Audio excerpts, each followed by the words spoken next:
I got these animals on their mixed ration right now. But this is one of the animals that's gonna be going to market soon. And you can just take a look at her. She is also very thoroughly developed. She is fat. I mean, she's probably a borderline. I would say that this animal's probably, I would say that most of my animals are at about a 7. By the time these animals leave my farm, they're gonna be sitting on, it's called the conditioning score, the body conditioning score. But you can see just how thoroughly developed she is. Her legs are freaking massive. She's got a gut that's but I mean, it's just like people, right? Like if an animal's fat, you can just tell. But if you want more of like an objective way to look at things, you can go on Google and type in a cattle conditioning score, and there'll be a grading score from 1 to 9. And at about a 6 is when their ribs disappear. So when they get to about a 6, you're no longer able to see their ribs. And so 7 is when they get to a point where they have a good bit of fat on them. And these animals, they're probably closer to a 7. And so I would say that these animals are about ready to go to market. I got these two right here. This is the one that we looked at yesterday. And then I got just from looking at their back, I'll probably say her and her. But I got a few animals ready to go to market here. This weekend, I'm gonna be bringing in more animals.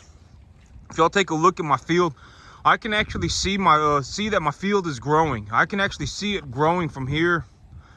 And this weekend, I'm gonna be bringing in more more cattle. This weekend, I'll be bringing in more cattle. It's gonna rain all next week, but sometimes even when things are hard, you just gotta go for it. And right now is a good example of that, because it's gonna rain, and I don't really want to be working on new cattle when it's raining and it's very mucky outside. But then again, it's like all next week, it's gonna be 65-70 degrees in the afternoon and 45-50 degrees in the evening. So my grass is gonna be growing very quickly.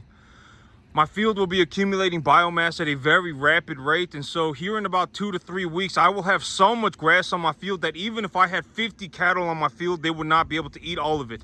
If all of my cattle were this size, if they were big, heavy, fat cattle, even then they would not be able to eat all of it. And I'm still working, a big reason why I'm giving these animals a total mixed ration right now is because I still need to get through my feed rations. I still have a lot of feed rations in storage, a lot, like like $4,000 worth. And the only way for me to get my money back on my feed rations is to feed it to the animals to a degree where it's profitable. It's either profitable or I get my money back. And so, I have probably close to $4,000 or $5,000 worth of feed rations still sitting in storage. And if I want my money back, or if I want to make a positive return on these feed rations, I need to feed it to these animals. And I also, but it's also like a balancing act, because I don't want to feed them so much that they also, that they eat themselves to death, right? I don't want these animals to eat themselves to death. And so it's kind of a balancing act. And, maybe I just need to bring in more animals, because here in about 2 months, it's going to be spring. Around March, it's going to be spring, and I can plant the spring crop. And the grass that grows in the spring and the grass that grows in the early summer, the warm season grasses accumulate biomass at a faster rate when compared to the grasses that are planted in the cooler weather. On a generalities basis, grasses that are grown in a warm season climate tend to accumulate biomass at a more rapid rate than grasses that are grown in a cool season, in a cooler temperatures. And so here in about 3 weeks, I'm gonna have so much grass on this field that even if I had 50 animals, they could not eat all of it. Granted that it does not freeze, but even if it does freeze, I have so much feed storage I have so much feed in storage right now that I could probably feed 50 animals for like 3 months, legitimately. I haven't even, I barely made a dent in my feed storages just because I've been feeding my animals to straight grass. And so I'm in a situation where I need to bring in animals. Here in about 2 to 3 weeks, my grass is going to be very tall. I'm going to have a lot of grass on my field. Granted that I do my part in growing the grass correctly, I do still need to go back there and collect more mineral data on my field. Because, over the last about 5 days, I haven't really, there's not enough sunlight for there to be optimal metabolic activity in the plant. And so I don't really know what exactly is going on in my field right now, because right now the grass is going to look like it's having mineral deficiencies, but it could be having mineral deficiencies because there's not enough sunlight. And so I need to wait for there to be about 5 days of just straight on sunlight for the plants to develop their plant. Okay, so you guys, okay, plants. Oh, she's starting to throw her food on the ground, because these animals, they'll pick through the hay and eat only the peanuts, and so they end up throwing a whole bunch of hay on the ground. But I don't want them doing that. They need to eat all of it. Okay, so plants are dynamic. Okay, plants are dynamic. They do not, like, if I have a plant, it's not just a plant. There's a lot of stuff going on with it. If the plant is grown in a condition where there's a lot of shade, you know, if there's not optimal sunlight, there are plants that genetically are able to handle the lower light conditions better. Like you know, there are plants that are able to handle lower light conditions better. There are also plants that are able to handle higher light conditions better. And a good example of that would be like a cactus. Genetically, they are able. They got different things going on, like with their you know, cacti. They got a special respiratory, like they only they close off their pores when there's a certain amount of sunlight, and they only open up their pores when there's a certain level of sunlight. The sunlight has to be at a certain low point for the plant to open up its pores, because remember, you got to remember that the plant, when the plant, like a cactus is a plant just like any other plant. And so when a cactus, the pores, the water is coming out the pore. Plants exchange water for CO2. And so plants exchange water for CO2, and one way that the cacti survive hot temperatures is that they have a special respiratory mode, where they only open up their pores when the sunlight is gone, and then they will close their pores when the sunlight hits a certain level. And so the plant stops losing water at a rapid rate when the sun is up, and that will help it survive the hotter temperatures. But this weekend is not going to be I'm going to bring in more cattle this weekend because I need to get ahead of the curve. I'm going to be having a lot of grass here in about 2 weeks. I still got a lot of feed storage I still got a lot of feed put away in storage that I still need to get through. You know, if I was legitimately going to feed the grass on my field and my feed, I would need like 100 animals. I mean, I have almost $4,000 worth of feed in storage, probably like $5,000 worth of feed in storage. And I can make my money back on the feed as long as I feed it to the animals properly. And so I'm in a situation right now where it's like, oh man, you know, I need to bring in animals. It's going to be wet outside, and it's not going to be the greatest conditions, but I'm just going to have to make do with what I got right now. As long, you know, at least it's not going to be cold. It's going to be wet, but it's not going to be cold. And so it's supposed to rain next week again too. I got rain on the forecast for next week as well, and it's supposed to rain again tomorrow. And I got a lot of water on my field, but my grass is growing back at an extreme rate at this point, and it's probably going to continue. You know, as the soil warms up, the soil is probably warm enough for the plants to exit dormancy as of right now, and my plants are visibly growing. I can actually visibly see my grass growing from here, and so you know. In all honesty, I've been saying that $3,000 a month is my goal, but as of right now, it looks like I'm going to be doing better than that. I'm not exactly sure because I won't know until I get paid. But when I just take a look at what I got going on right now, and my instincts take over, right? My instincts take over. There's that voice inside of me that just says, you know, take a good look at everything. I'm probably doing better than I really think I am. Like, you know, my goal is 3,000. I'm probably going to do more. I'm probably going to make more than 3,000. And so right now, that's a good sign, right? That's not like, oh man, I should take a break. That's not like, oh man, I should stop working. I'm not saying it like that, but when I just take a look at what I got going on, I take a look inside my feed storage, I take a look at my grass, I take a look at what condition my cattle are in, I'm probably doing better than I actually think. You know, my goal was 3,000, but I always say goals, you know, plans and goals, they're not for perfection. They're just to give me a direction. So once I start heading that way, if I do better than you know, if I do better than I thought, if I do better than my estimates, that's good, right? That's a good thing.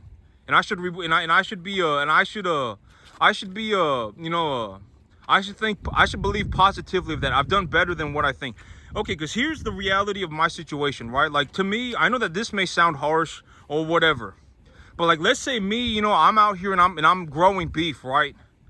It's very important that people like me do what we do. Like me as an individual on 10 acres, I probably produce like 25, 30,000 pounds of beef a year, right? I mean, even, you know, probably even more, depending on what I got going on, depending on how many animals I got. The reason that I get paid is because I produce food, right?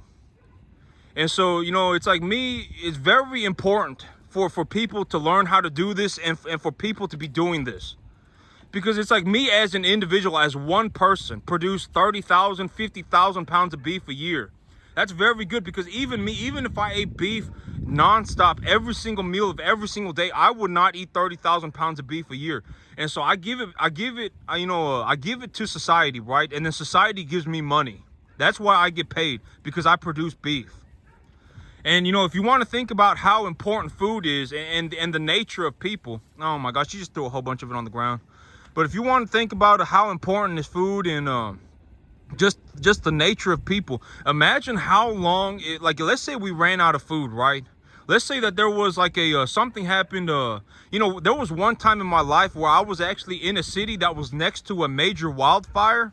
And it was very interesting, because when there was that major wildfire, there was so much like ash in the air that it was starting to come down from the sky, and it had actually blocked out the sunlight. It had blocked out the sunlight. There was ash coming down from the sky, and it was like the beginning of summer. It was like 90 degrees, and it plummeted to like 25 degrees Fahrenheit.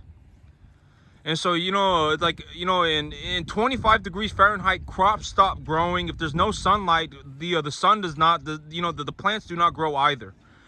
And so, you know, if there was any situation where for whatever reason we are unable, you know, but even if we were unable to grow crops, I mean, people like me would be screwed, right? People like me would be screwed if the sun, if there was so much ash in the air for whatever reason, right? Let's say bombs started dropping everywhere, and there was so much ash in the air that the sunlight was gone, and that temperatures plummeted, right? Temperatures went from like 90 to 20. Even people like me would be screwed, right? Because it's not like I'm going to be farming when it's 20 degrees outside in the summer, right? And there's no sunlight. It's like I can't even farm.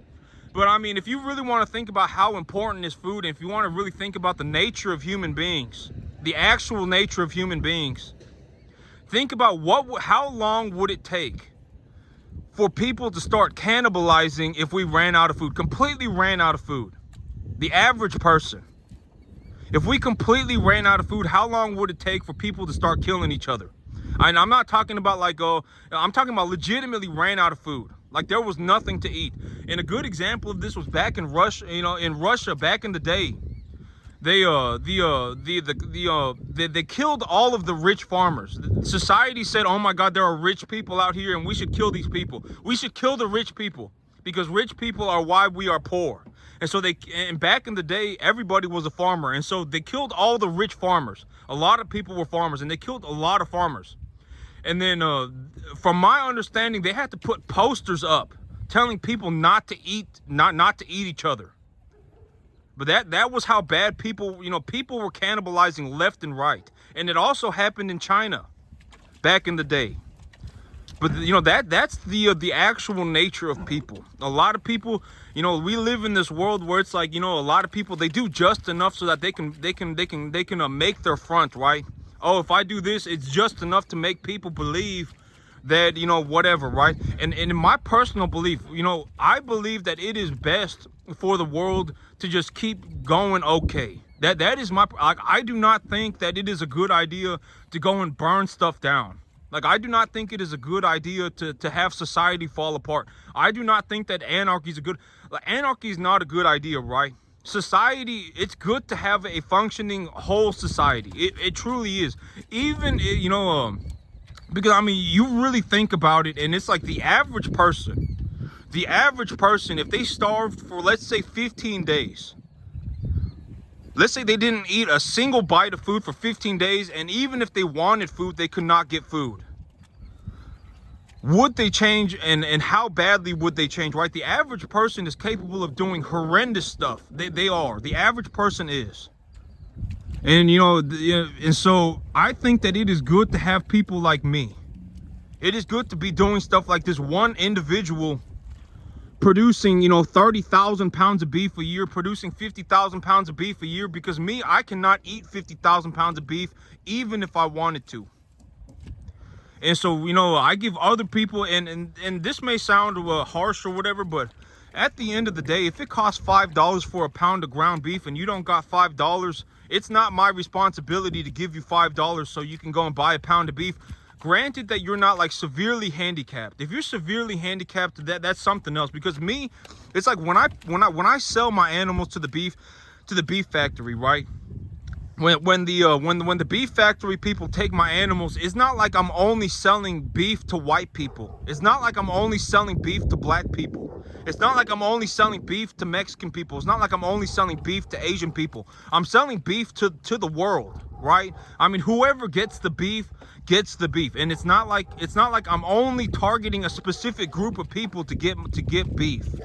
So at the end of the day, it's like, if you need $5 to buy a pound of ground beef, right? If you need $5 to buy a pound of ground beef, granted that you're not severely mentally handicapped or severely physically handicapped, maybe it's your responsibility, right? Maybe it's not my responsibility to just hand you the beef. And I think that's the that is kind of just what it is for a lot of things. It's not just beef and farming. It's not my responsibility to just hand you the $5 worth, just to hand you a pound of ground beef. If it costs $5 to buy that pound of ground beef, maybe it's your responsibility to go and get that $5 so you can have a pound of ground beef. And that's just how I think. And the old saying, if you don't want to work, you don't want to eat. And that's how I see a lot of things too. Like, if you don't want to spend 15 years of your life farming farming every single day and put everything you have on the line, don't look at me and start getting upset with me.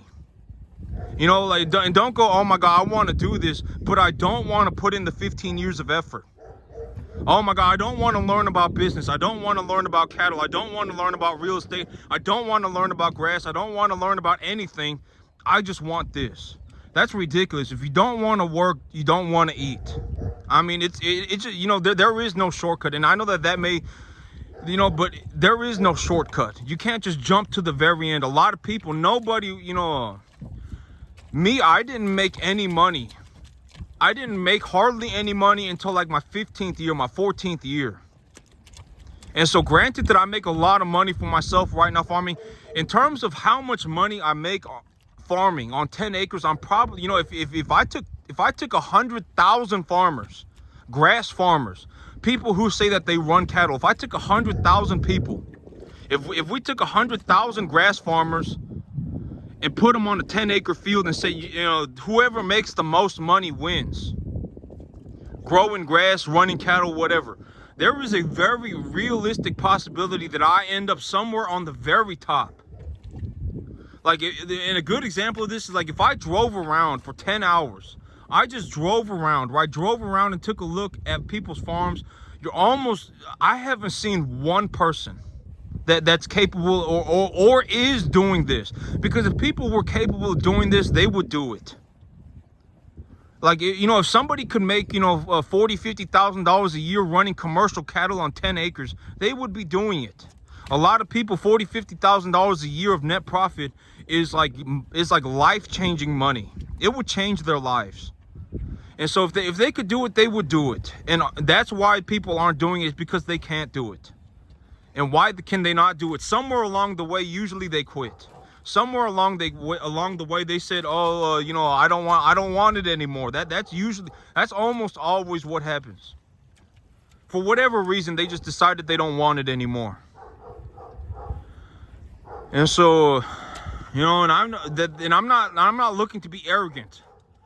I mean, just go outside and drive around for 10 hours in the countryside and see what you see. You're not going to see a guy on 10 acres with enough grass to feed 100 animals. You're not going to see that. Almost never.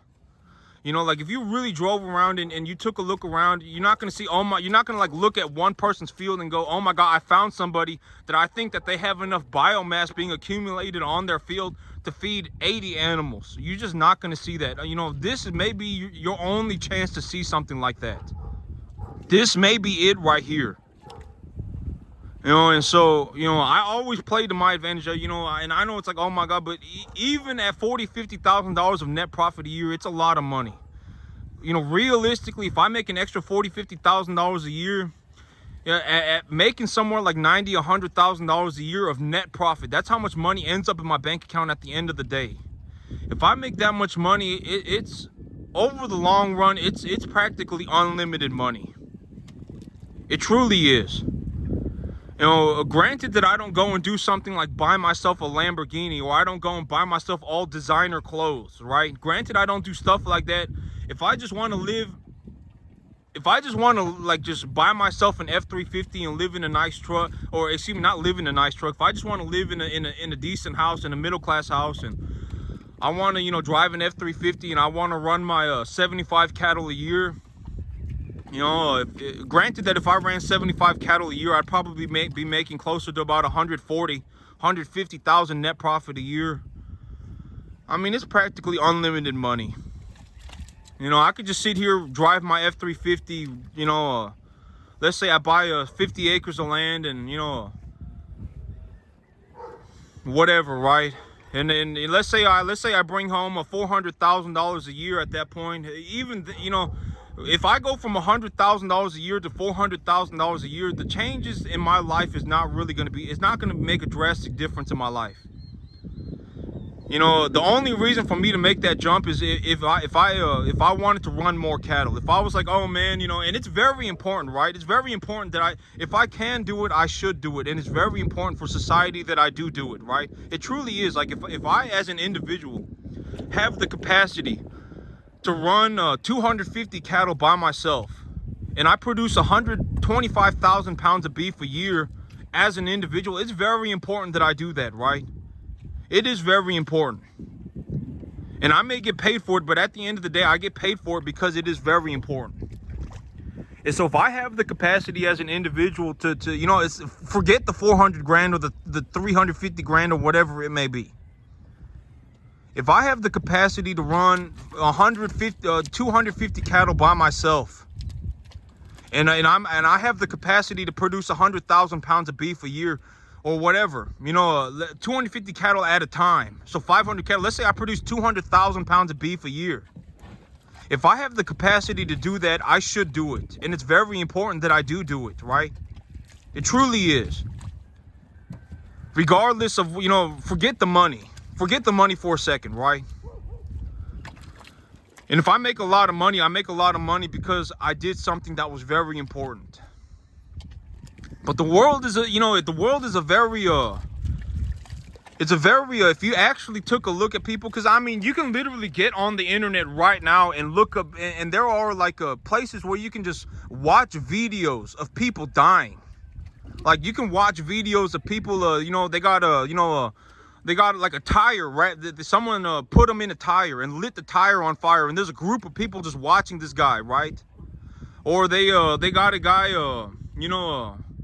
they're chopping his head off, and there's a group of people or whatever, right? And there's a group of people watching, and there are times, that you can watch videos of police officers getting their brains freaking blown out. You can watch these videos. I mean, a lot of people, it amazes me when I watch one of these videos, and it's just like a mob of people watching a guy die. That is crazy to me. Because it's like, these are all just normal people, right? They're all normal people, and they're torturing this person and watching them die. But it does happen, and it happens all the time. And granted that, in America, stuff like that, you can't, you're not going to see stuff like that in America, because, I mean, and if the world did fall apart, a lot of people got guns, but it's crazy. It's crazy, how people actually are. It truly is, because people that they do just enough to where they got this front, and they invest just enough into that front to make others believe it. But if you really look at them, people are just people at the end of the day. And it amazes me, and I know that this may be gruesome and it may be graphic, and nobody probably wants to get on the internet and watch this stuff, but it's out there, and I've seen it.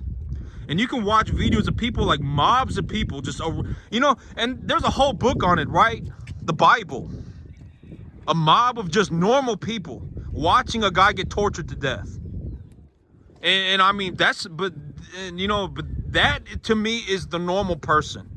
A lot of people, you know, you can, it's crazy. It truly is.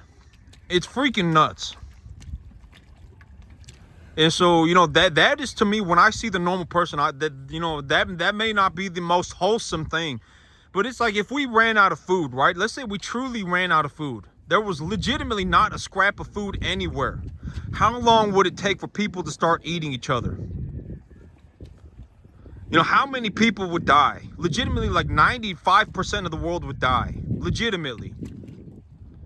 And so, you know, I mean, you know, it's very important that society stays together. It's very important that society, you know, we just stay together no matter what, right? Don't start going into the divorce mindset, what I call the divorce mindset. Oh my God, you know, I can't believe they doing that. Oh my God, you know, it's time to leave. Oh my God, you know, we all just gonna mob together and watch this guy die. Don't start going into that mindset. It's very important that society stays together. But if society does not stay together, everybody gonna die. Everybody gonna die. You're not gonna be the magic person that lives. I'm not gonna be the magic person that lives, right? The people that live are gonna be the ones like in caves. And so even these bunkers, they're not gonna make it. You know, people in caves eating mushrooms and bugs. That's what's gonna survive, right? And so, you know, it's very important. Like if I have the capacity to grow 50,000 pounds of beef a year, it is very important that I do so. And if anybody else, if there's one person, like if anybody who's watching this video, right? If there's one person out of the 500 people watching this video or whatever, however many, if there's one person and you genuinely think that you have the capacity to make it to where I am, you should go for it. Even, you know, even if it takes you 15 years, even if you're willing to make that commitment. I know it's going to take me 15 years of my life and I'm going to have to work every day. And no matter what, I'm going to have to stick to it. If you are that person, you should go for it. You should go for it because it's very important that you exist. And that you thoroughly develop to become the person who is also capable of doing this as well. But that's it for me today, YouTube. Y'all have a good one.